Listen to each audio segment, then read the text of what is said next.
You started your own label at one point, Rowdy Records, Yep. right? And I was looking through all the people you signed, and I remember like being a hip hop kid. Like I think I was like a freshman or sophomore in college. I remember seeing some of these albums hit the stands. Yeah. But none of the projects really took off crazy. Yeah. Except for Monica. Well, that was later because when I did Rowdy was I didn't want to do a label. I was slam dancing and stuff back then. I was mosh pitting, and so LA was like, man, you should do a label with all that you can sign your friends to. I was hanging with skateboard kids and stuff, and so I was like, you sure you guys are just trying to get me to do a label? Because I don't really want to do that. I don't want to have a Tony Braxton. I'd rather just work on Tony Braxton on your label. So I was like, nah, man, this is good for you. It's like a hip hop label. So I was like, all right, cool. So it was really a venture between me and LA, not me and LaFace. All right. So me and Reid had a label, and then LA and Babyface had a label. And Babyface didn't know about this. So when it started out being an office in LaFace, and then once I signed the deal, and he said, no, man, I think you need your own space in New York. We got to have a rap label. It's got to be in New York. So I'm like, here I go. So at 19, 20 years old now, I got a label in New York City with full-on staff members and full-on, 20 staff members. And I remember I would go there, and I was so Atlanta and so not used to being in New York, especially not having a label in New York, an office in New York, and people that work for me. So I would go in my office, go up in the elevator, walk past the receptionist, go back to my office, open the windows and start smoking weed. Because I was so nervous to be in New York, right?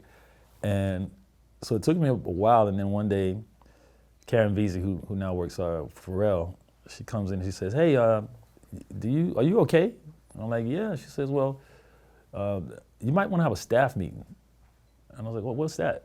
She's like, well, you got people on pins and needles because nobody thinks you like any of their staff, and because you don't talk to anybody. I said, oh, okay, so let's have a staff meeting. And then when I came out, I found out I had an alternative A&R person, and I had a hip-hop A&R person, and I had a Muzza Chunka, which was, used to be, now they, two of the members are in the Foo Fighters. And I tried to sign Beck with Loser, and so I was making it this collective label because they were like, do what you want to do. You don't have to do what you have to do. We're happy to have you here, So I did The King and I, we did Y'all So Stupid, Muzza Chunka, and at this time, I'm going back and forth in New York, and then LA signs Outkast to LaFace. And so I'm like, hold on, man. They're supposed to be on Rowdy, not supposed to be on LaFace. They're Rap Act. The Rap Act's supposed to go here. He goes, oh, man, I didn't think you'd like them. What do you mean you didn't think I like them? I'm the one from Atlanta. I would have known them about them before you would have, So I go, you know what, man? If they're signing to LaFace, I definitely don't want to do this Rowdy thing no more. Why am I running back and forth in New York doing a hip-hop label if you're going to sign people to LaFace, He goes, you know what, you're right. But you know what, you should keep Rowdy. You'll have it. I'll just sign over my rights to you. And at the same time, Babyface was finding out that it was a deal with me in LA that he wasn't involved in, which wasn't cool for them either. And so he said, you just take it, man, you have it. I'm like, oh, man, I really don't want a record company.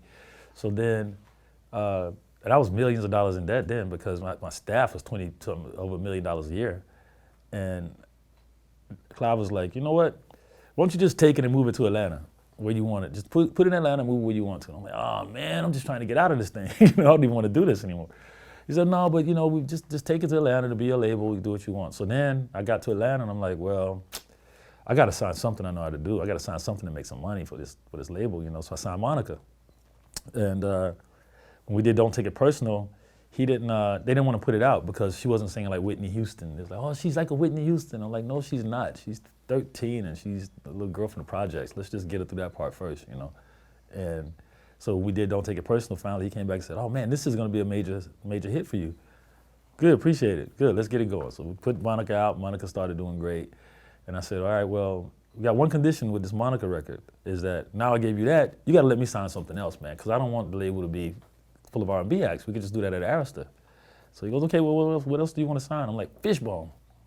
He's like, whoa. Okay, you can sign Fishbone. So is that gonna make you happy? You can sign Fishbone. So that kind of balanced me out because I was starting to have weirder stuff on the label too. Like Karen Wheeler was in Soul to Soul. Then we did For Real, and it started to not take on the brand I had started as. It started to be like kind of patched up. Like let me get something here, something there, but it didn't really take on the proper branding. And after a certain point, I just felt like I was bogged down just to be a trophy with Clive because he wanted all of us at Arista. He's like, oh, I got you, and I got Puffy, and I got LA, and I got, you know. So it became more of that than it was like, how do I really build a company or a label, you know, through him. And so after a while, I was just like, man, I've tried signing every type of act, country, this, that, other. It's just like tossing and turning in the bed. I'm not comfortable with it. So I was like, can I just please leave and take whatever masters with me that you guys don't want? And I'll leave Monica here with you guys and let's keep working on Monica together, you know? And then, so that's how I actually got out of Arista at that point, because he never wanted to let me go, because he's like, oh, Dallas, we love you here. Like, oh man, but this is killing me, you know? So then, yeah, I was able to break free at that point and just kind of reset myself down here.